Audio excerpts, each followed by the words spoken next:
Naufrage du bateau MV Merdi, l'enterrement des victimes intervient incessamment. Toutes les familles ont été désintéressées selon le vice-gouverneur, le commissaire divisionnaire Jean-Romuald Ekouka-Lipopo, à l'issue d'une réunion avec les membres des familles de victimes ce mercredi 9 octobre au musée de Himbi sous la direction de Madame Nathalie Aziza Mounana, ministre nationale des Affaires sociales. Au moins 11 victimes vont être enterrées à Goma. Avec l'aide du gouvernement national, là, nous venons de terminer les préparatifs pour des obsèques dignes pour les familles. Donc, Son Excellence est venue.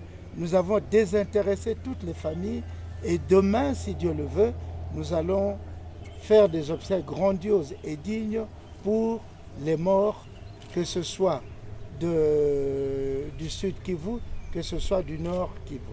Le député national élu de Massissi Didier Kamundu Batundi, ayant pris part à cette rencontre, a loué le bon déroulement des échanges à la satisfaction des familles de victimes du naufrage.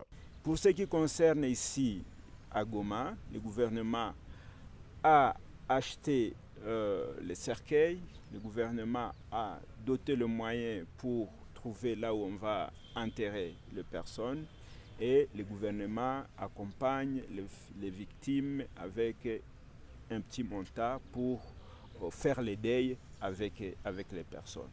Pour les bénéficiaires, l'appui du gouvernement est à saluer le geste posé car un soulagement en ces durs moments. Messieurs Nzabonimpa Ouabaye Jean en parlent.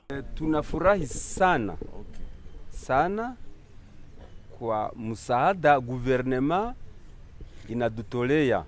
Selon la ministre des Affaires sociales, Aziza Mounana, la population est aussi appelée à une certaine prudence et vigilance avant de voyager. Je dis qu'il ne faut pas anticiper les accidents. Mon souci majeur maintenant, c'est de sensibiliser la population. Quelle est leur part de responsabilité? Le gouvernement a sa part, mais c'est la population d'abord. Les recherches dans le lac Kivu se poursuivent, sauf qu'ils font face à une couche de gaz. Le gouvernement central se démène pour trouver des partenaires afin d'avoir de matériel plus performant, a renchéri Jean-Romuald Ekouka-Lipopo.